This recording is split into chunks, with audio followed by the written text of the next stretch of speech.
Nah, jadi buat teman-teman, ini senang banget bisa ketemu dengan Mas Bram. Ini adalah founder dari Pet Shop Indonesia atau Pet Shop ID ya, akunnya di Instagram. Teman-teman kalau ada penasaran nanti misalnya mau ngeliat ke Pet Shop Indonesia itu akunnya Pet Shop ID. Nah, Pet Shop ID ini uniknya mulainya kalau nggak salah dari riset kecil saya tuh dari tahun 2012 hingga sekarang 2021 ya. Dan kayaknya akhir-akhir ini malah baru kerasa perkembangan bisnisnya yang growth-nya ini lebih cepat lagi dibandingkan dengan awal-awalnya waktu ada Pet Shop Indonesia. Nah, jadi menarik banget obrolan kita di malam hari ini. Saya yakin juga bisa belajar banyak dari Mas Bram sendiri. Tapi sebelumnya mungkin biarin orangnya sendiri deh yang sharing dan memperkenalkan dirinya. Silakan Mas, sebelumnya perkenalkan diri dulu ke teman-teman yang ada di sini.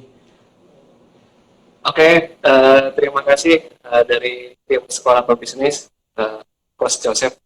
Sorry, perkenalkan nama saya Ibrahim Anwar, panggilnya biasa dipanggil Bram. Jadi awalnya kalau mengenai bicara bisnis Pet Shop Indonesia, kita mulai dari sejak 2012. Jadi waktu itu memang kita merintis awalnya emang dari sistem reseller gitu. Kita emang mulai merintis dari rintisan dari benar-benar tidak punya barang sama sekali dengan hanya bermodal waktu itu website online di tahun 2012. Karena di tahun 2012 itu awal-awal ada marketplace kayak Lazada, Tokopedia, jadi belum terlalu booming gitu. Nah, di situ responnya bagus, dan di tahun 2016 kita akhirnya saya akhirnya memutuskan untuk keluar dari tempat saya bekerja. Kebetulan saya sempat kerja 3 tahun di perusahaan minyak, kemudian saya keluar dari perusahaan minyak dan dengan partner saya, istri saya waktu itu akhirnya mendirikan toko pertama di Depok. Nah, dari situ mulailah kita tumbuh bersama dengan benar-benar merintis ini dari, ya bisa dibilang dari nol, karena awalnya emang kita nggak punya barang, terus sampai ada barang di 2016 kita berani nyetok barang, kemudian kita beraniin sewa ruko, kemudian di tahun 2017 sudah mulai berkembang dengan 3 cabang, dan sampai sekarang alhamdulillah total sudah ada 17 cabang yang ada di Jabodetabek. Wah, di 2021 ya. Karena banyak kan yang cita-citanya itu sampai 11 cabang ya. 4 cabang tambahan di tahun 2020 sampai akhir November ya. Ternyata sekarang nambah lagi jadi 17 ya. Ya, jadi waktu di awal masa pandemi total cabang kita masih ada 8 cabang. Di akhir 2020 kita mulai melakukan franchise, karena selama 4 tahun kita bangun branding dulu supaya orang trust gitu kan dengan brand Pet Shop Indonesia. Setelah mulai trust baru kita berani memfranchise-kan dan menjual itu. Jadi di akhir 2020 itu baru ada project pertama franchise di Bekasi. Kemudian dari Januari sampai sekarang total sudah kita buka 6 cabang baru dari franchise dan non franchise. Jadi menarik banget karena saya melihat juga bahwa ini dua ya antara Gita sama Mas Brahmi juga berdua nih saling support nih. Dan kayaknya keahliannya juga dua-duanya beda juga nih. Satu ahli apa, satu ahli apa gitu. Kok bisa. Terus mulainya itu dari tahun 2012 di saat kalau saya searching gitu, itu awalnya buat sebuah website ya, dan website itu dibuat waktu itu dari Gita ya, yang punya passion di bidang si Pet Shop Indonesia ini kan, dari Pet Shop. Yeah. Tapi uniknya ternyata kedua-duanya ini punya kesukaan dua-duanya di bidang hobi ya. Kalau Mas Bram ini kan dulu sempat buat startup ya Mas, startup yang game ya. Waktu itu kan sempat startup games. Nah, itu juga unik banget karena ternyata mungkin dari situ titik koneksinya terjadi ya. Yang satu juga hobi di bidang peliharaan, atau yang satu lagi buat startup di game juga gitu. Nah, terus ketemu barengan akhirnya kan buat bisnis bareng. Ya, jadi dulu emang setelah saya keluar dari kerjaan, kita emang fokusnya di bisnis Pet Shop itu. Cuman kan waktu di awal-awal ngelihat di tahun 2016 itu persaingan udah semakin tinggi kan, kita juga berpikiran waktu itu untuk mencari funding itu kan lah, semacam itu ya.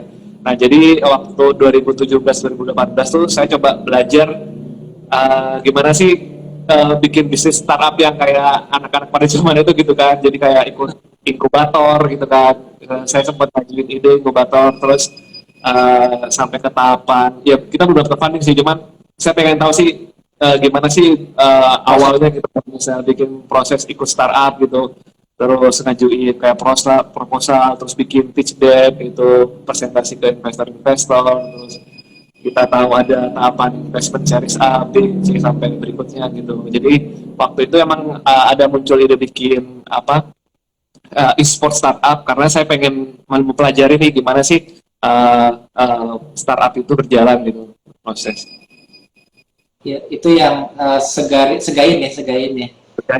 Barengan dengan 4 temannya. Sekolah Gamers Indonesia itu idenya fresh banget keren juga gitu, begitu melihat ada video-videonya kan tadi sempat lihat. Dan itu emang ternyata melompat dari seseorang yang awalnya kita bekerja sampai punya bisnis itu butuh proses ya. Bahkan tadi aja sempat belajar startup dulu, belajar prosesnya kayak gimana. Tapi akhirnya sih berguna ya, akhirnya diterapkan ke yang saat ini bisnis yang lagi dijalanin ini ya, di Pet Shop Indonesia sendiri. Karena kalau nggak salah tahun 2015 kan 2012 Pet Shop Indonesia jadi, nggak lama baru co-founder gabung nih berdua di 2014-2015 ya. Nah itu prosesnya kayaknya menarik banget karena saya ngeliat juga kan terutama dari Mas Bram sendiri kan menangani marketing sama bisnis development-nya. Nah kayaknya teman-teman pebisnis di sini malah bisa dapat insight-nya banyak langsung dari Mas Bram sendiri karena memang saya ngeliat tadi ya ada sempat membangun brandingnya, membangun network bisnisnya. Kayaknya itu terjadinya setelah si Pet Shop Indonesia ini juga bergabung antara Mas Bram sama Gita yang jadi satu gitu ibaratnya ya. Nah ini sebuah perjalanan yang menurut saya unik sebetulnya. Karena kebetulan dari sisi saya sendiri juga kan couple planner juga. Kalau dari sisi saya saya fokus di marketingnya, istri saya fokusnya di operasional juga sama. Nah ini kayaknya makanya senang banget juga bisa interview Mas Bram ini, pengen tahu juga gimana sih pola kolaborasinya antara Mas Bram dan Gita juga. Karena Gita juga kalau nggak salah juga sempat untuk banyak belajar juga gitu. Sempat jadi apa tadi sih itu ada yang Putri Muslimah 2012 ya, sempat dapat prestasi juga ya. Sampai sempat masuk ke yieldnya marketers majalah waktu itu kalau nggak salah.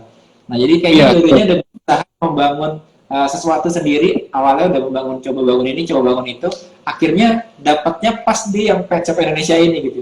Pas juga karena pas di passionnya juga yang memang benar-benar passionate banget nih, Gitanya di situ juga passionate banget. Nah mungkin di awal-awal gimana sih prosesnya karena katanya modalnya itu cuma 1 juta di awal ya. Kalau dibilang benar-benar waktu dari awal sih, awal mulanya sih waktu itu si Gita itu masih sebelum ketemu saya waktu awal-awal ya. Dia emang dulu waktu zaman masih kuliah hobinya emang dia pelihara hewan. Pertama dari hamster, kemudian ladang. Waktu dia pelihara hamster itu kan dia sampai beranakin banyak itu kan. Saking banyaknya sampai dia katanya ada lemari khusus gitu, ada 4 rak isinya hamster semua, anak-anak hamster semua gitu kan. Karena dia bingung akhirnya dia tuh muncul ide, akhirnya dia beli kandang hamsternya, terus siapa yang mau beli kandang hamster dapat gratis hamster gitu kan.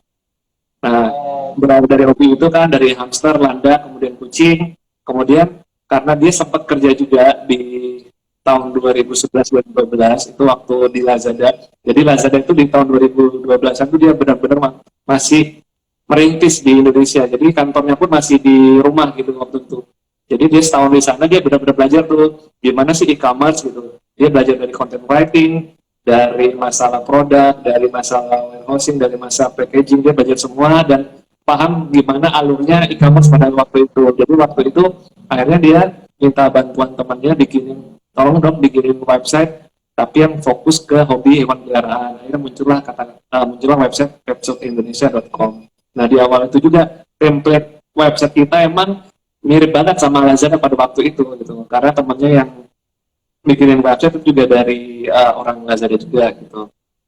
Nah kemudian waktu 2016 ketika saya join, akhirnya itu baru kita bikin toko offline pertama gitu, toko offline pertama, dan mulailah kita jadiin bener-bener nih fokus di sini gitu, fokus di bisnis itu.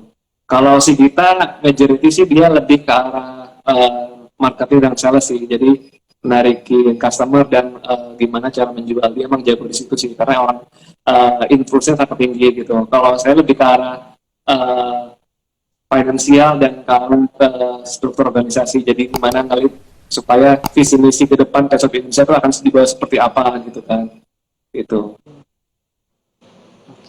Itu unik banget karena salah satunya adalah tadi awalnya dari website.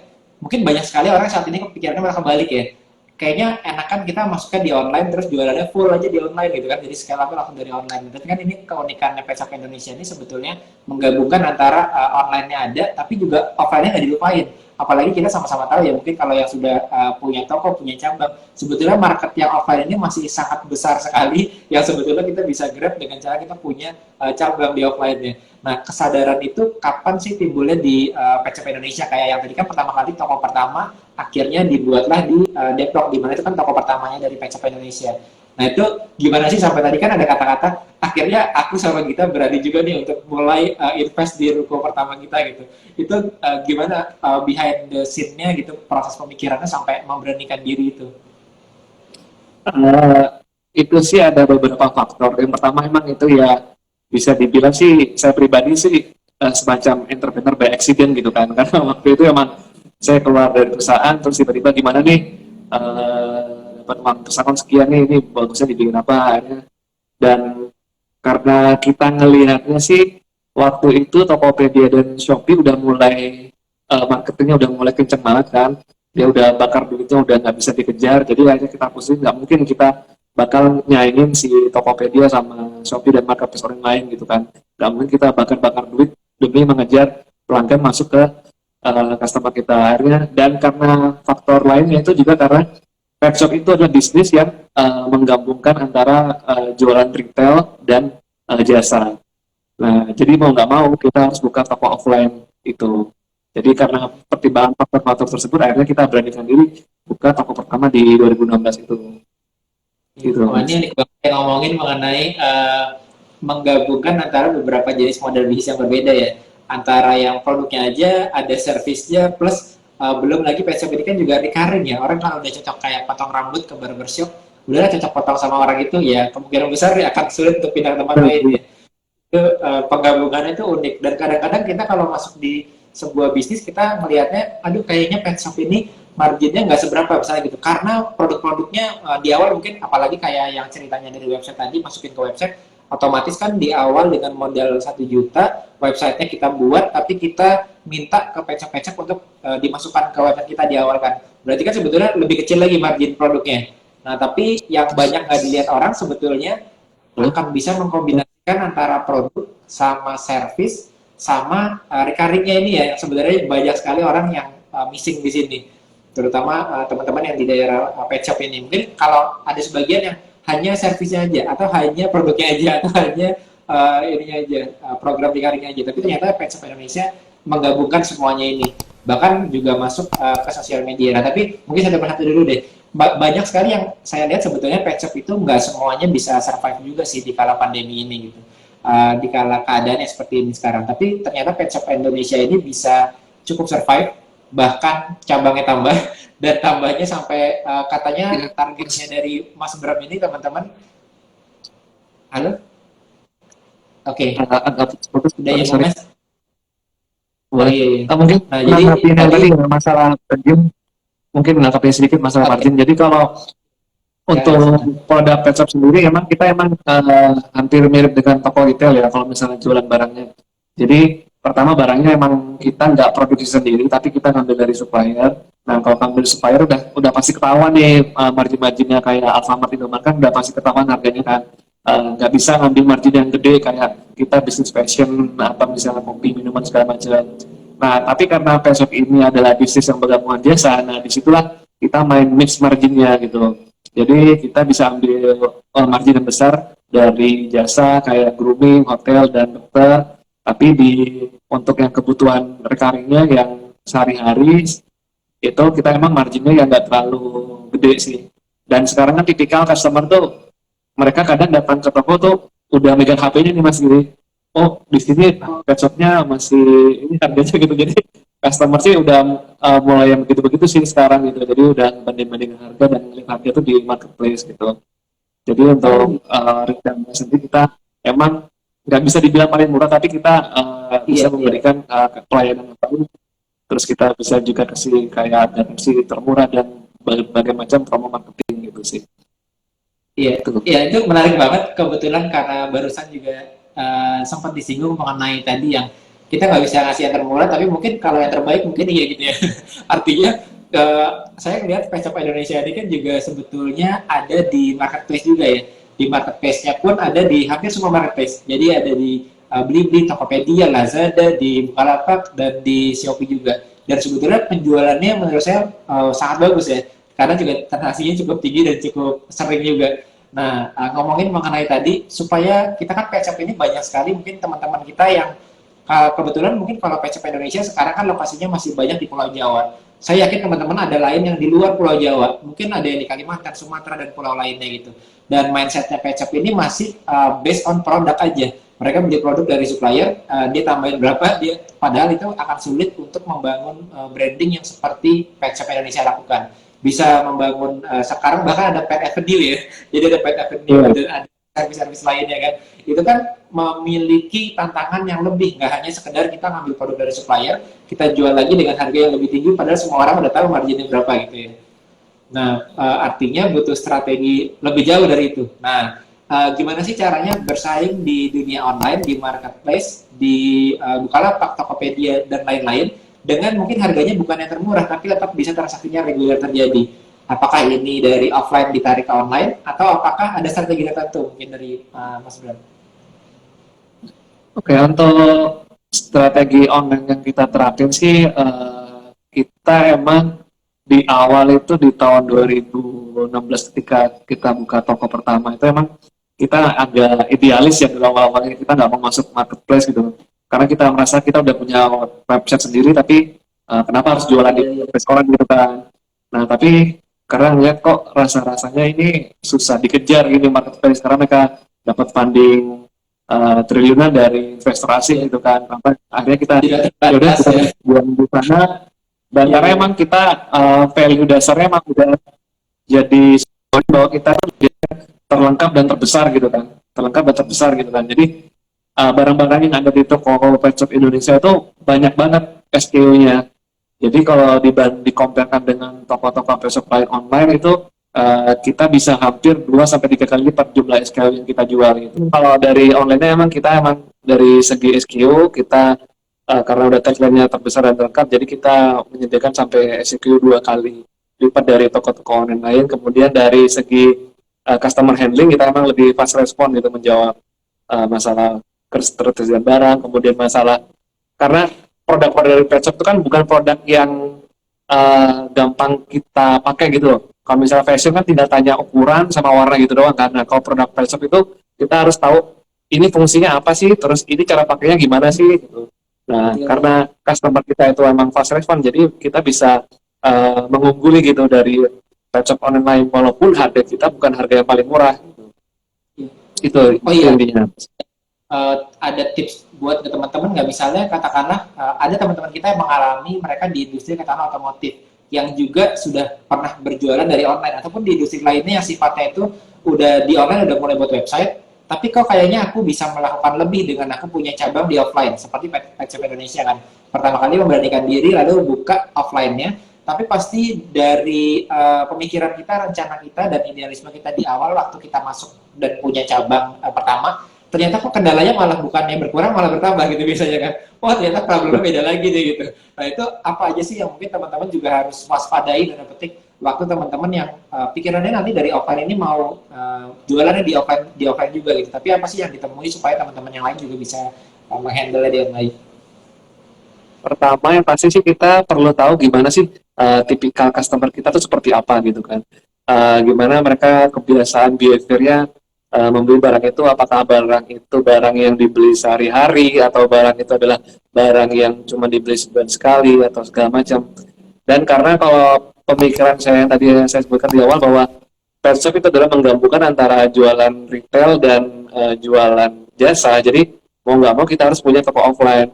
Nah, mungkin bagi saran-saran yang lain gitu, bagi pebisnis lain yang udah punya online dan mungkin bisnis online-nya udah berkembang pesat dengan mungkin omset udah miliaran dan berpikiran untuk apakah ini saat yang tepat untuk bikin offline, itu mungkin harus dikalkulasi dulu gitu resiko-resikonya, dan memang harus dipahami gitu siapa sih target market kita tuh siapa aja gitu kan, dan behavior itu seperti apa, apakah dengan adanya offline itu akan nge-boost branding kita atau malah justru sebaliknya gitu. Kita kan bisa bakar modal di sana karena kita kan buka toko offline gitu kan. Itu Kalau sih dari Mas. PCP Indonesia sendiri waktu itu yakin untuk kayaknya aku mau coba berinvestasi di offline itu karena apa? Mungkin tadi kan salah satunya adalah kalau membeli produknya biasanya butuh edukasi dulu atau butuh mereka ini butuh Tuh. tahu dulu barangnya buat apa misalnya itu. Tapi ada hal lain lagi kah yang mungkin akhirnya memutuskan aku harus buka nih di offline? Jadi waktu itu sih karena kita waktu bikin online pertama kan stok barang kita itu di garasi rumah gitu kan. Nah karena Oh, semakin berkembangnya banyak barang gitu kan, wah ini sayang banget nih ada banyak barang di garasi tapi cuma bisa ngejualin online dan cuma ngejualin area perumahan doang gitu kan. Akhirnya kita tercetus kenapa nggak kita sewa ruko aja gitu kan, yang bisa sekalian jualan dan bisa juga toko online gitu sih. Itu pertimbangan pertama gitu. Dan ternyata emang karena uh, customer pet itu emang juga butuh jasa, jadi ya uh, justru dengan adanya toko offline itu membantu branding kita gitu semakin naik itu sih Mas. Itu salah satu ya, faktor lain kenapa kita buka toko offline di situ. apalagi di sosial media ya sekarang ya, ibaratnya jenis bisnisnya sama-sama pet shop atau katakanlah sama-sama jualan makanan F&B, tapi yang dari rumah jualan makanan sama yang mereka punya outlet bisa TikToknya bisa kelihatan kafenya atau kelihatan ada rukonya, itu kan lebih kredibilitasnya lebih tinggi ya, atau tingkat kepercayaannya lebih tinggi juga. Nah tapi selain itu titik keduanya setelah udah punya ruko terus kesadar nih, sebelumnya hanya bisnisnya produk base kan, aku mau mindahin nih produkku ini dari website, aku punya tempat lokasi yang sebisa mungkin orang selain jadi tempat stok barang, tapi orang juga bisa berkunjung sekalian lihat-lihat barangnya juga nih, apalagi bisa sambil tanda petik bisa nyobain lah ke binatang peliharaannya mereka, gimana cara pakainya dan lain-lain. Tapi selain itu tiba-tiba terpikirkan juga, oh kenapa nggak selain jual barang ditambahkan dengan jual jasa juga. Nah itu kan biasanya terpikir hanya waktu kita setelah kita udah pindah di offline baru, oh iya bisa ya ternyata ya gitu. Nah itu waktu itu gimana sih melihat opportunity-nya itu? Waktu itu sih karena kita ngelihatnya kan kompetitor sebelah-sebelah gitu kan. Maksudnya kita emang belajar pet shop juga tuh. Kalau belajar retail emang kita belajar ke teman yang udah lama bisnis pet shop kan. Jadi kita tahu pakem-pakemnya kalau misalnya buka pet shop. Kalau misalnya buka toko offline nih harus wajib ada groomingnya gitu. Kalau nggak ada grooming, orang nggak bakal mau datang lagi ke sana gitu kan. Kemudian eh, harus penataan barangnya yang rapi dan lengkap gitu kan, terkesan banyak gitu kan, kita belajar itu sih banyak sih. Nah itu sih mungkin yang pertimbangan kenapa ketika kita buka toko offline itu bisa ada servis jasanya juga di situ gitu. Karena kadang orang yang nungguin grooming mereka eh, juga nungguin misalnya duduk-duduk di ruangan tempat kafenya di situ sambil nungguin si anjing kucingnya selesai di grooming, mereka nungguin di kafe gitu kan, karena semakin nyaman tempat itu kan dia semakin betah di pet shop itu kan gitu. Itu Oke, sebenarnya dari pertimbangannya. tambahan itu dari tambah servis plus nambah brandingnya kapan? Kadang-kadang kalau yang bisnis yang marginnya di awal produk dan tidak terlalu besar marginnya, kita agak ragu-ragu ya. Ini aku mau investasi marketing yang cukup besar nggak ya? Aku mau mulai bangun branding nggak ya? Apalagi sekarang saya lihat kalau di sosial media kan sangat cukup aktif juga ya. Mencoba Indonesia-nya aktif dan bahkan kalau nggak salah baru masuk juga di TikTok ya. Dan di TikTok ini saya lihat juga udah ada timnya kan, ada tim staffnya yang memang menangani TikTok juga kan. Nah itu kan tipe-tipe investasi yang mungkin kita sebagai tanda petik ya, kalau belum sebagai pebisnis yang berpikir branding, kita berpikir ngapain sih mengeluarkan budget buat hal-hal tersebut gitu, padahal penting gitu ya, padahal harus ada gitu. Nah itu kapan beralih dari mulai aku nih toko nih pet shop nih dengan ada jasanya, dengan udah berpikir mindsetnya adalah aku mau bangun branding nih. Nah itu titiknya kapan dan kesadarannya apa waktu itu? Jadi waktu itu sih kita emang melihat kan kebanyakan pemilik-pemilik pet shop itu generasi yang kayak baby boomer gitu, yang udah tua-tua gitu, yang masih waktu itu mungkin mindsetnya masih konvensional kan. Dan kebetulan saya masih belum umur 30 tahun, jadi waktu 2016 tuh emang kita kita mau nggak mau ya main di Instagram, main di YouTube, main di TikTok, main di Twitter segala macam, karena kita emang disitulah yang membedakan kita dengan yang lain gitu, karena kita main branding, kita main sosial media, kita main ads, bahkan kita buka toko offline pun kita nggak nyebar brosur nih mas ke perumahan-perumahan, kita banyak udah main Instagram ads gitu, karena di sana memang lebih terukur daripada kita nyetak sekian ribu rim disebar ke perempuan tapi nggak ada yang balik kan, itu kan lumayan Iya. boncos juga kan. Nah itu mungkin yang Ini kita memang menggunakan titik dari yang sayang sekali ya, banyak teman-teman kita yang di offline, kadang-kadang juga saya sering ketemu mereka yang bukan first generation entrepreneur ya, mungkin kayak kayak saya atau kayak Mas Bram dan Gita juga kan, itu kan first generation entrepreneur. Ibaratnya dari tadinya karyawan, Mas Bram juga karyawan, saya dulu juga karyawan, keluar bangun bisnis gitu.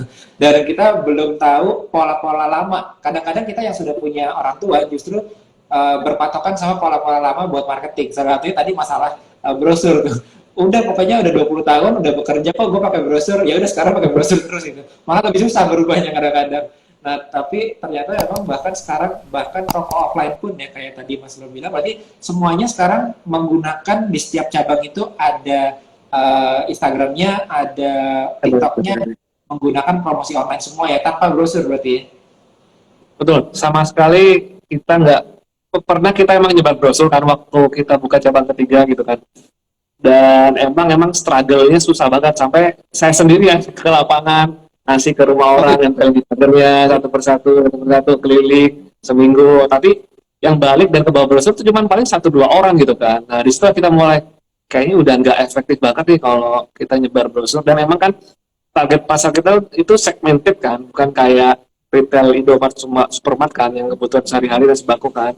Target pasar kita kan emang kalangan tertentu yang mereka punya hewan peliharaan. Nah, karena dari situlah kita mulai berpikir, oh kalau itu mungkin kita lebih efektif dengan main Instagram Ads. Karena kan di Ads kan kita bisa tembak tuh dari umur berapa sampai ke berapa, kemudian interestnya, misalnya dia cash dan drop, dia mulai gampang kan.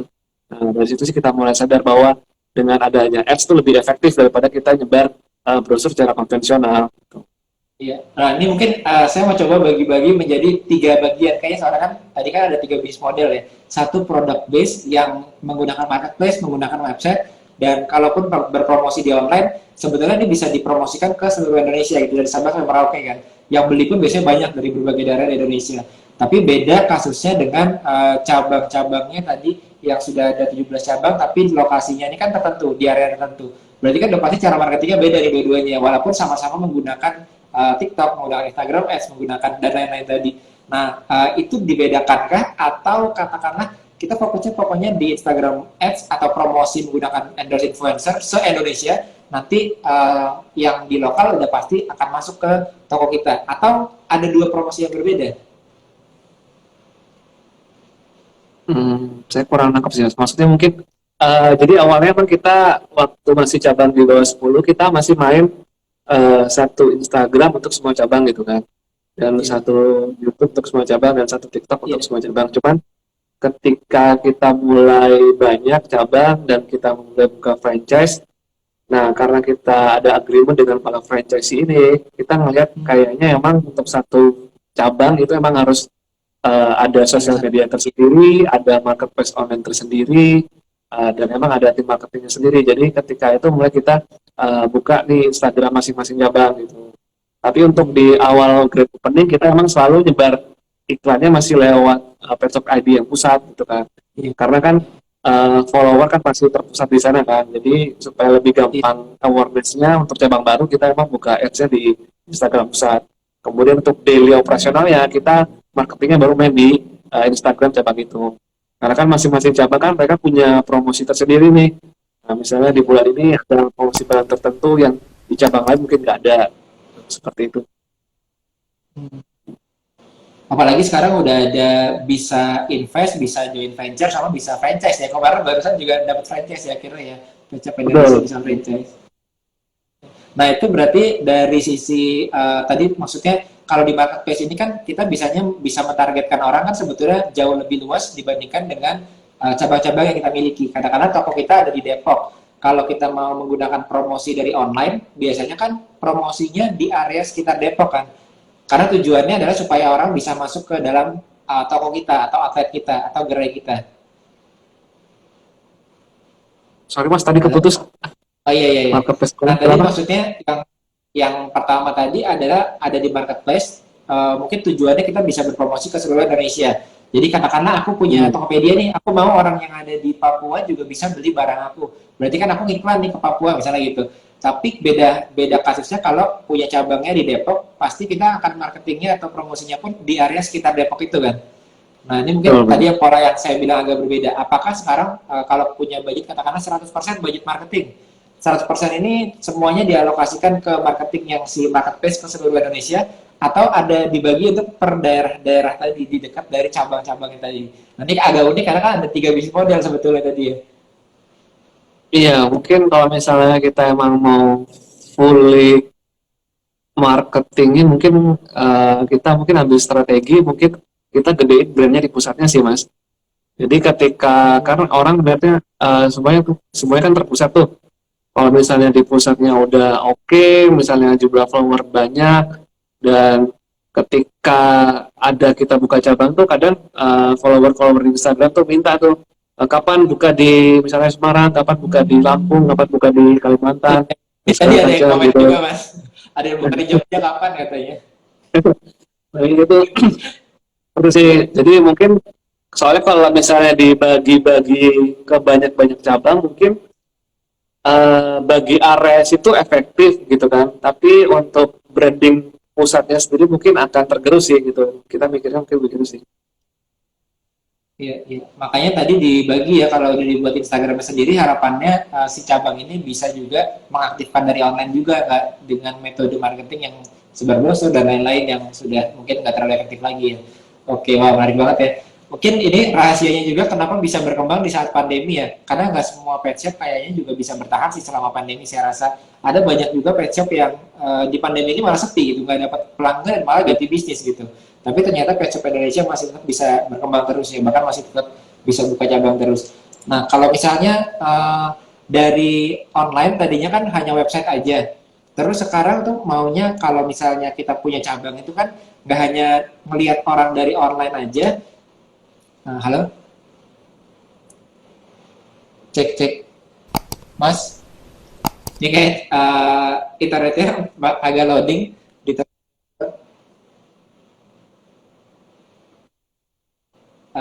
masih lancar ya tapi ya. Coba saya ini add lagi deh. Wah sayang ya, apa ini seru banget ini insight tadi pada. Coba ini kita connect lagi sebentar teman-teman.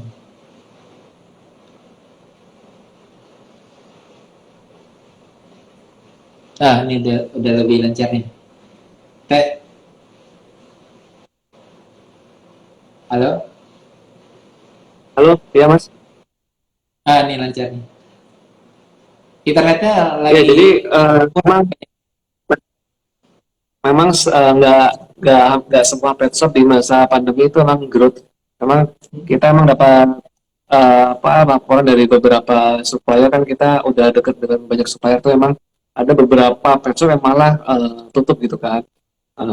Tapi harusnya sih secara natural bisnisnya gitu kan, karena pet shop itu termasuk kategori bisnis hobi gitu kan. Harusnya di masa pandemi itu karena orang makin lama dia di rumah, dia makin memperhatikan hewan peliharaannya gitu. Dan orang yang belum punya hewan peliharaan, makin lama di rumah dia makin bosen karena dia nggak bisa ke restoran, nggak bisa ke mall, nggak bisa nonton bioskop. Dia akhirnya cari hobi baru gitu kan. Nah makanya ketika di masa pandemi kan bisnis hobi kayak sepeda, ikan cupang, tanaman kan tuh naik tinggi kan. Harusnya termasuk bisnis pet shop ini gitu. Dan ya alhamdulillah selama pandemi, karena juga kita banyak belajar gitu kan, salah satunya ke guru-guru, ada kita belajar gimana sih uh, uh, cara berkembang pesat di masa yang krisis gitu kan, gimana caranya bikin strategi yang benar, dan gimana cara ngebangun branding supaya bisa di-franchise-kan gitu kan. Nah ya alhamdulillah kita bisa berkembang di masa pandemi itu gitu.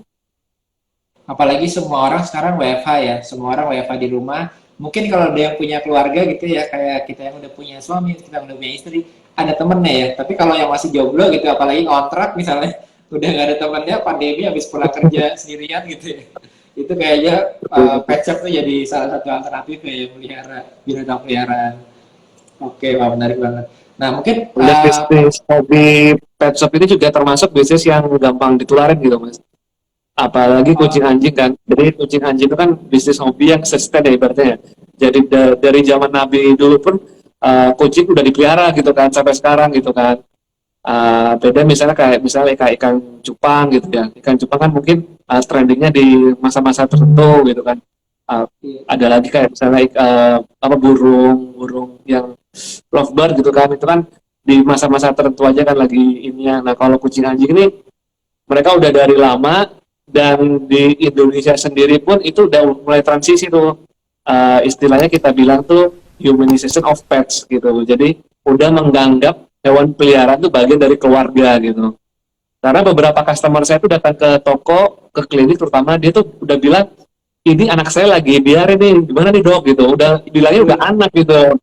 Di foto keluarga pun udah ada kucing anjingnya di foto keluarga. Udah bener-bener level care-nya tuh udah lebihin anak gitu. Nah, di situ sih kenapa bisnis shop ini oke selama pandemi. Iya. Itu mas. Terus kalau ngomongin mengenai tadi marketing dan business development itu, kadang-kadang kalau produk itu kan memang bisa kita kirim ya. Dan mungkin ini jadi pengikat juga untuk orang, selain aku grooming harus ke tempat yang sama lagi, tapi produknya pun bisa didapatkan, terutama ada aplikasinya ya. Juga sekarang Petshop itu kan juga punya aplikasi apa, GoPet atau Pet Go ya kalau salah ya. Ada aplikasinya Petgo. Iya. Nah, tapi gimana caranya marketing yang di online ini itu betul-betul berujung kepada sales yang ada di offline. Kadang-kadang kan kita marketing di online pokoknya kita buat brandingnya aja dan kita berpromosi, tapi nggak ada impactnya nih ke yang kita miliki, cabang kita yang ada di offline. Nah itu mungkin isu tersendiri lagi yang kadang-kadang beda ya dengan kita yang full e-commerce gitu, full online shop. Begitu orang promosi, lalu dia masuk ke WhatsApp, lalu di chat, lalu habis itu barangnya dikirim menggunakan logistik. Itu kan beda banget sama kita yang maunya marketingnya supaya orang datang ke lokasi kita atau ke pet shop Indonesia. Nah itu mungkin bisa digambarkan nggak perbedaannya apa sih itu di antara dua model bisnis ini gitu? Ya, jadi menanggapi yang pertama dulu tadi kan, emang kalau tipikal bisnis pet shop itu emang hampir jasanya mirip dengan kayak barber shop. Jadi justru database pelanggannya tuh makin lama makin tumbuh gitu kan. Karena ketika dia udah nyaman di situ, grooming di tempat itu, pasti dia akan balik lagi ke situ. Dan ketika si customer di happy dengan hasil groomingan, maka dia pasti akan mereferensikan ke teman yang lain gitu kan. Makanya justru makin lama database customer makin tinggi gitu kan. Kemudian untuk masalah yang membedakan gimana sih marketing yang kita pakai, karena kita punya dua bisnis online dan offline gitu kan. Uh, karena emang kita di masa-masa sekarang ini lebih menitik beratkan ke offline dan franchise gitu kan. Jadi apapun yang kita promosi itu selalu ada embel-embelnya, cuma bisa beli di toko offline gitu kan. Misalnya ada gebiar, kita bikin namanya itu gebiar Pet Shop Indonesia gitu, dengan hadiah utama motor dan logam mulia. Nah ini cuman bisa didapatkan kalau si customer belanja dan datang ke pet shop kita gitu, dengan pembelajaran tertentu gitu. Karena emang kita ngelihatnya kalau kita mau invest besar-besaran di segi online, kita memang mungkin udah terlambat. Dan karena kita selama ini emang terlalu berat di offline, kita lebih mahirnya malah ke offline gitu kan. Jadi kalau misalnya kita mau invest besar-besaran di online, itu kayak mungkin akan lebih banyak bleedingnya gitu mas, daripada kita invest banyak di offline gitu kan. Nah kalau misalnya yang nature bisnisnya udah gede di online, mending saya saran sih emang fokusin aja ke gede brandingnya, menambah database customer yang lebih banyak lagi, terus mendatangin customer baru ke online shopnya, itu sih. Iya betul. Jadi Karena jangan, emang maksudnya unik ya, bisnisnya kayak Pet Shop ini juga saya yakin banyak banget teman-teman yang punya bisnis yang sifatnya kalau kita masuk justru ke full online, dan persaingan antara toko kita atau brand kita dengan brand lain itu kayak bersinggung-singgungan, deket banget ya, semuanya kelihatan visible di online, itu malah jadinya terlalu kompetitif gitu ya. Akan lebih baik justru kita di offline, promosi dari marketing online dibawa ke offline, lalu membesarkan dirinya atau scale up dengan buka cabang. Itu akan lebih baik untuk penetrasi ke marketnya ya. Karena nggak semua bisnis itu bisa seperti katakanlah bisnis fashion yang kita buat brand sendiri lalu full online dan delivery-nya full langsung online kan. Dan nggak semua karakternya memang seperti itu. Ada beberapa teman-teman yang sebetulnya jalan yang lebih baik adalah yang seperti Pet Shop Indonesia lakukan juga ya. Dan makanya saya senang banget karena ada contohnya, ada case study-nya dari Mas Bram juga ternyata bisa mengkombinasikan antara keduanya ini gitu, antara online dan offline-nya. Nah, kedua Mas, kalau misalnya boleh tahu, tadi kan ngomongin masalah database yang makin lama nih makin naik karena juga recurring. Itu apakah ada effort tertentu untuk memanage database-nya? Katakanlah punya email marketing nih, udah seperti kayak kita ngelola e-commerce gitu, ada email marketingnya, ada WhatsApp marketingnya gitu. Atau seperti apa sih perbedaannya? Mungkin ini juga menarik juga. Ya benar sih, emang kita memanage customer itu emang ada berbagai macam strategi. Yang pertama emang kita selalu tiap bulan tuh kita emang budgetin dari masing-masing toko offline-nya. Misalnya di cabang ini kita selalu budgetin maksimal 1% budget marketing untuk toko tersebut. Kemudian di pusat juga kita ada nyerap setengah persen dari masing-masing cabang untuk ngadain branding dengan adanya kayak promosi yang nasional gitu kayak misalnya Geber PSI. Jadi kita belanja di cabang manapun PSOP Indonesia, mereka bisa mendapatkan ikutin promo bulan ini. Terus untuk kayak WhatsApp marketing dan yang lain-lain, kita sih belum terlalu effort ke sana sih Mas, sejujurnya. Ya. Jadi kita lebih ke sosial media kayak Instagram dan TikTok aja sih yang kita emang lagi fokus. Karena kita ngelihat TikTok itu engagement tinggi dan pertumbuhan volume juga lumayan tinggi, jadi kita lagi fokus di sana gitu. Dan Instagram Ads yang kita emang udah terbukti menghasilkan banyak calon customer baru, terutama di cabang-cabang baru gitu. Oke. Tapi apakah itu, katakanlah kalau misalnya kita punya toko online atau saya juga tahu kan ada Pet Shop Indonesia website-nya, itu kan kita bisa tahu, oh ternyata kita beriklannya segini, yang bagus di mana, dapat pelanggannya segini, transaksi di online shop-nya segini, itu kan kelihatan semua ya kalau kita bisnisnya ini full online. Nah, agak unik kalau teman-teman bisnisnya adalah online tapi juga ada offline ya, apalagi skala dari offline. Nah, kadang-kadang kan angka kayak ini nggak kelihatan ya, tapi kita mesti mengusahakan, mungkin effortnya agak lebih besar dibandingkan teman-teman yang full online. Itu ada strategi tertentu nggak yang khusus supaya kita tahu, katakanlah tadi sudah bisa yakin bahwa iya di cabang kita satu buka dan kita ada effort dari Instagram dan dari TikTok, itu akan datang customernya gitu kan ibaratnya. Apakah itu ada korelasinya antara kita marketing budgetnya yang di online sama closingnya di cabang baru nih, ini dari online loh gitu, dari promosi saya loh. Berarti itu salah satunya adalah tadi ya, dari promo yang di blast di online, misalnya tadi ada kalau nggak salah emas ya, tadi emas itu diklaim sehingga ini tahu nih customernya dari online gitu ya, atau ada cara lainnya lagi? Karena kita ngebuka cabang tuh kan selalu promosinya promosi grooming dan promosi klinik kan. Nah, jadi dari dua ini kita udah ketahuan nih, karena ketika mereka ngeliat promonya, mereka harus daftar dulu. Mereka harus daftar dulu, misalnya ikut promo grand opening 50% medical check up, mereka harus daftar dulu, mereka harus melakukan payment di awal. Makanya dari situ sih kita ketahuan, oh ini customer yang dapat iklan dari sosial media gitu kan. Jadi misalnya di hari pertama grand opening kita ketahuan berapa puluh orang yang mendaftar dan berapa puluh yang mereka datang langsung ke toko gitu.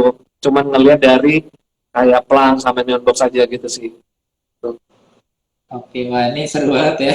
Seru banget karena pasti buat teman-teman yang bisnisnya offline, wow ternyata bisnis di offline itu bisa dikombinasikan dengan online sampai segitunya ya. Saya yakin karena ini isinya cukup daging dari isi-isinya, bukan dagingnya wagyu kali ya teman-teman yang di offline ya. Jadi strategi itu udah jauh teman-teman yang di offline. Teman-teman mesti mengkombinasikan dari online juga. Karena kan mayoritas dari kita offline dan online ini belum terintegrasi. Kalau ditanya promosi di online-nya berapa sekarang? Terus hasilnya gimana yang di offline-nya? Itu udah nggak buta ya, nggak ada datanya ya. Nah, terus kalau pengembangannya untuk yang ke depannya ini gimana Mas? Kan ada yang sekarang itu berkembang nih di Pet Shop Indonesia. Lalu juga buat satu lagi ada Pet Shop Avenue. Nah, ini menarik banget ya, karena kayaknya arahnya mau jadi dua hal yang berbeda, cukup berbeda dengan target yang juga berbeda gitu.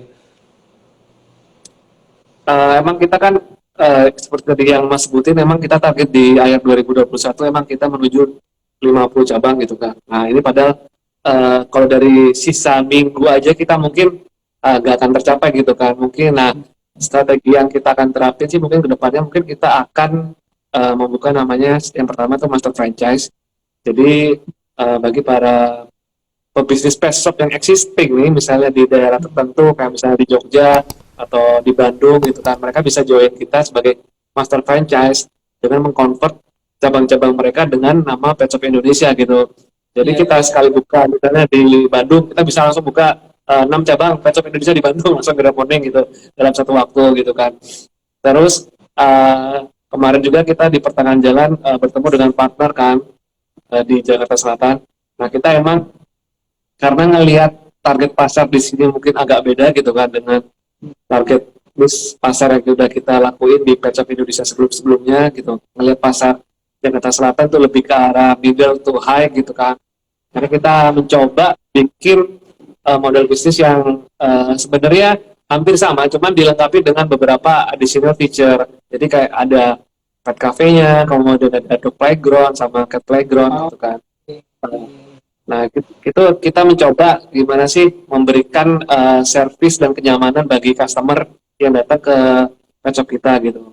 Jadi sembari mereka grooming, mereka bisa nikmati makanan minuman ringan di pet cafe.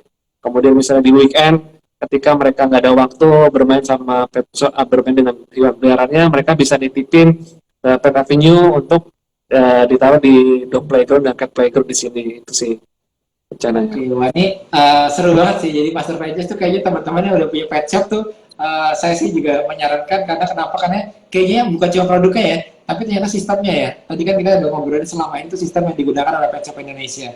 Nah kadang-kadang kan kita fokusnya adalah kalau aku mau buka pet shop nih, tapi aku mau nyari supplier yang termurah gitu kan. Nah ternyata nggak cukup ya, punya produk yang bagus itu belum tentu cukup untuk mengembangkan bisnis kita. Tapi harus punya sistemnya semuanya. Jadi teman-teman tadi yang merasa di luar kota mungkin ya masih juga nggak apa-apa kan, karena kan sekarang Pet Shop Indonesia ini fokusnya masih di Jawa ya. Jawa pun kayaknya belum sampai daerah Jawa Jawa Timur kan. Nah teman-teman saya rasa di akun sekolah pebisnis ini kan banyak sekali yang di Jawa Timur, ada di Jawa Tengah, bahkan ada yang di luar Jawa juga. Nah itu bisa langsung shortcut tuh jadinya dengan berkolaborasi sama Pet Shop Indonesia ya. Caranya gimana tuh Mas kalau boleh di-share? Boleh langsung DM saya mas kalau info detailnya Langsung gitu. share. Di atas tuh tadi saya share juga petshop.id, teman-teman tinggal tanya aja nanti info detailnya seperti apa. Nah ini tadi saya Siap, baru siap. lihat-lihat juga, berarti itu ada promo-promo kayak misalnya 50 gratis pet food untuk 50 pengunjung pertama di hari Jumat Barokah, kayak gitu-gitu ya. Itu jadi penawaran supaya orang dari online ini dapat dapat iklannya atau dapat promonya, itu mereka datang ke offline. Dan kita tahu karena mereka bawa bawa voucher atau bawa kode kupon atau bawa gimana supaya kita tahu bahwa itu dari online. Nah, itu emang yang susah di track dari mana asalnya gitu kan. Kadang sebagian orang tuh datang karena mereka lihat iklan di Instagram, kemudian datang ke toko langsung gitu kan. Kadang juga mereka memang kebetulan pagi datang ke pet shop dari Jumat, kemudian mereka dapat ini.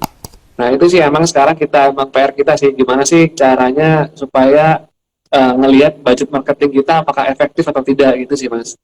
Gitu. Cuman ya emang niatan awal kita sih untuk adanya Jumat Barokah itu emang berbagi sih, lebih ke arah sedekah gitu kan. Jadi orang dengan belanja belanja apapun dengan nominal apapun kita akan kasih cat food gratis gitu. Bahkan dulu di awal-awal kita tuh sempat kasih kayak tempelan doa gitu di atas Oh iya, cat iya, food iya. gratisnya gitu. Jadi doa semoga ini membawa berkah kepada orang sekitar dan kepada hewan peliharaan yang diberi makanan. Gitu sih. Awalnya emang niatnya itu, dan ternyata itu jadi sesuatu yang sampai sempat viral di Twitter gitu kan, dan itu ya jadi ya udah jadi promosi online kita secara nasional gitu kan, untuk tiap tiap cabang Pet Shop Indonesia pasti ada promosi Jumat Berkah gitu begitu. Ini tujuannya selain mendatangkan orang baru, ada tujuankah untuk katakanlah retensi pelanggannya gitu supaya katakanlah kalau pet shop ini kan juga selain dia ada jasa, tapi sebenarnya ini community base juga ya. Karena kita kalau udah punya anjing, ketemu lagi sama yang lain lagi, udah punya pet yang lain lagi, itu kayak kalau ketemu tuh kayak nyambung satu sama lain kan. Satu lagi punya kucing, ternyata kita punya kucing lagi gitu kan, jadi senang ngobrolnya kan. Nah itu dibentuknya dalam bentuk apa kalau di pet shop Indonesia sendiri? Nah, loading lagi, kita tanya, cek cek, coba saya add lagi ya teman-teman ya. Nah oke, Oke, udah mulai. Oke, Mas. Jadi Betul. tadi sempat tanya kalau misalnya yang promosi ini kan ada kombinasi promosi antara yang untuk mendatangkan orang, tapi kan kebanyakan besar dari kita kalau pebisnis pemula itu fokusnya kan hanya di mendatangkannya aja kan. Padahal pet shop ini besar sekali di recurringnya sebenarnya. Apalagi pemilik pet shop itu pemilik biota peliharaan, kalau udah ketemu saling pemilik anjing sama pemilik anjing, itu udah kayak teman-temannya gitu, ketemu sama yang hobi juga gitu. Atau pemilik kucing ketemu sama pemilik kucing gitu kan. Jadi kayak ketemu seseorang yang dia nyambung banget gitu. Nah ini kan sebetulnya sedang membentuk sebuah komunitas juga kan si Pet Shop Indonesia ini. Nah ngomongin mengenai membentuk komunitasnya atau retensi dari pelanggannya sendiri, itu apa yang dilakukan sama Pet Shop Indonesia? Emang sih kalau bisnis hobi itu memang kita lebih main ke arah community kan, karena dengan adanya komunitas kita tuh bisa terbantu sih dengan dari segi promoting dan segala macam gitu kan. Nah, selama ini apa yang kita lakuin untuk menghandle customer kita, emang pertama emang kita pakai sistem POS tuh yang udah online dan terintegritas database-nya. Jadi setiap pelanggan yang belanja di Pet Shop Indonesia pasti kita data tuh dari nomor HP, email, dan alamat. Jadi ketika kita ada yang promosi di daerah tertentu, kita udah bisa nge-broadcast ke database customer itu gitu. Dan ketika kita juga ada event dengan komunitas, kita juga bisa langsung panggil komunitas itu tuh. Kayak kemarin kita sempat ada wacana mau bikin ada cat show di salah satu mall di Tangerang, cuma karena terkendala sama pandemi dan larangan pandemi kita akhirnya mundur gitu kan. Tapi Oh kita ya, memang selalu keep kontak dengan komunitas gitu. Ketika ada komunitas yang mau kerjasama dengan Besok Indonesia, kita sangat terbuka sekali gitu untuk berkolaborasi supaya memang kita bisa saling bertumbuh bersama gitu kan, dari komunitas komunitas yang makin bertambah banyak anggotanya, dari Besok Indonesia juga semakin awareness yang makin tinggi gitu kan. oke, mungkin terakhir Mas, sharing terakhir, dua sharing deh. Satu, tiga tips buat teman-teman yang tertarik mau ambil franchise-nya. Apa aja sih yang perlu disiapkan misalnya? Maksudnya, aku mau berusaha untuk mulai bisnis di pet shop ini, aku pet shop lover nih, tapi atau aku mau coba menggunakan jadi master franchise-nya gitu. Kan harus disiapin juga ya, nggak bisa tiba-tiba kita masuk ke bisnisnya. Lalu kedua, Hmm. kalau buat kita yang katakanlah banyak dari sini mungkin aku belum punya modal seperti dulu waktu Gita atau waktu Mas Bram mulai di awal modalnya belum terlalu banyak, otomatis belum bisa mengambil franchise. Tapi aku ini sebetulnya sangat pet lovers banget. Aku mau nih mulai bisnis kayak gini gitu. Itu tipsnya apa juga tiga. Jadi tiga buat yang teman-teman mau ambil franchise atau tiga lagi yang baru teman-teman mau mulai. Silakan Mas. Oke, buat teman-teman yang tertarik dengan franchise Pet Shop Indonesia, tiga hal yang perlu disiapin. Yang pertama mungkin eh, karena bisnis Pet Shop Indonesia itu adalah bisnis yang ibaratnya heavy asset gitu kan. Jadi kita butuh investasi modal yang besar. Jadi di kolom pertama emang kita udah kasih keterangan tuh bahwa si calon franchisor harus siap menyediakan dana dari 500 sampai 700 juta gitu. Karena dengan dana sampai 700 juta ini kita udah kita simulasiin bahwa mereka bisa balik modal dalam waktu 2 tahun dan kerjasama franchise sampai 5 tahun. Kemudian yang kedua, sistem franchise dari Pet Shop Indonesia itu adalah sistem franchise yang owner operator, bukan yang sistem investor semacam Alfamart atau Indomaret. Jadi kita pengen si calon franchise itu sukses bersama kita gitu. Jadi kalau yang kita belajar nih sama guru-guru kita selama ini, kalau bisnis franchise itu cuma bisnis franchise yang model investor, mereka franchise tidak akan merasa memiliki bisnis ini gitu kan. Jadi syarat yang kedua, mereka memang harus bisa terjun langsung, paham segala sesuatunya Pet Shop Indonesia, paham dari segi operasional, paham dari segi financing. Tentunya kita dengan training dulu, dan mereka mau ikut andil ibaratnya dengan mengelola cabang tersebut gitu. Kemudian yang ketiga, tentunya sih karena ini bisnis hobi, ya paling tidak si franchisee itu paham atau paling tidak punya pelihara hewan peliharaan gitu kan. Jadi supaya mereka udah ketika kita menjelaskan, mereka akan lebih mudah gitu untuk memahami bisnis Pet Shop Indonesia itu. Kemudian tips bagi para teman-teman di sini yang mungkin belum punya modal yang besar, saran saya sih hampir sama ke semua teman-teman yang sharing-sharing. pertama kita harus kalau mau bisnis pet shop bisa jualan dulu pertama nih. Kita harus bisa jualan dulu. Paling bagus sih pertama kita model dengan model reseller gitu. Jadi barangnya bisa dapat dari manapun, bisa datang ke toko terdekat di kota kalian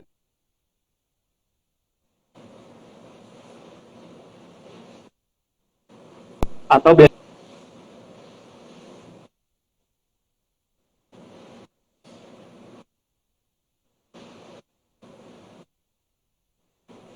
kemudian beli di grosir ya, beli sorry berat gitu. ya, kemudian setelah uh, tumbuh dari reseller, setelah bisa stok barang, baru nih ketika udah bisa stok barang, baru teman-teman bisa nih mungkin buka satu toko kecil dulu dengan budget mungkin di bawah 50 juta untuk sewa setahun, dengan hanya cukup paling nggak di awal tuh cukup satu grup aja dan satu kalian sebagai pengelola marketplace dan sebagai kasirnya itu. Yang ketiga, kalau udah mulai berkembang, nah mulai perhatiin branding nih, karena branding ini sangat penting bagi sustainabilitas sebuah bisnis. Karena ketika tidak ada branding dan branding itu tidak bisa bertahan lama, maka di awal mungkin mereka bisa tumbuh, tapi kelamaan dengan banyaknya kompetitor, mereka akan susah bersaing karena mereka tidak punya branding dan tidak punya value yang kuat di awal. Gitu. Wah, ini luar biasa banget. Sebelumnya thank you dulu buat Mas Bram udah mampir-mampir di sini di Sekolah Pebisnis dan sharing-sharing. Saya yakin teman-teman banyak banget dapat insight-nya dari Mas Bram, dan sukses terus juga nih buat Mas Bram sama Mbak Gitanya. Mudah-mudahan kalau nggak tercapai 50-nya sekarang, paling nggak di awal tahun depan ya harus tercapai sampai 50, dan mudah-mudahan juga tadi kayak menarik banget ada jadi master franchise. Maju terus juga franchise Indonesia, mudah-mudahan makin banyak juga teman-teman nih, terutama yang di luar pulau ya. Kayaknya kan luar pulau belum belum buka cabang nih. Mungkin nanti tahun depan udah mulai ke luar pulau. Thank you Mas, mudah-mudahan sukses terus. Sampai jumpa lagi di lain kesempatan Mas. Thank you Mas, sama-sama, terima kasih.